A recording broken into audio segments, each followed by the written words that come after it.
با فردو از امروز تیار شویم.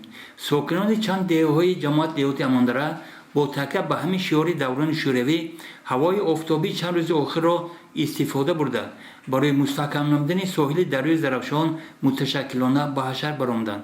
از متلاش مردم موضع نزد دنبه مغولان را به عرصه مهندی زردار تبدیل داده بود. مردم دهه‌های روات، مغولان، راج و خوجه غریب به هم آمده با استفاده از تکنیک‌های زمانوی سنگ‌های کلانحجم را کشانده ساحل را مستحکم می‌کردند تا که حاصل منبع اینجا پرورش کرده رسانیده از طغیان دریای زرافشان ایمن نگاه داشته شود. در کار تشکیل و در سطح بلند گذراندن حشر ساحل مستحکم کنی رهبریت جماعت دیوتی امانداره بی‌طرف نبود و کوشش به خرج داد که برای حشرچیان شرایط مساعد مهیا کرده شود. در جماعت دیوتی امانداره خوب یاد دارند که اساسگزار صلح و وحدت ملی پیشوای ملت پرزیدنت جمهوری تاجیکستان محترم امام الرحمن در یکی از سفرهایشان به شهر باستانی پنجگین گشودن زمین‌های نو را در ساحل دریای زرافشان و پرورش شغل را در آنها به مقصد موافق دانسته بودند.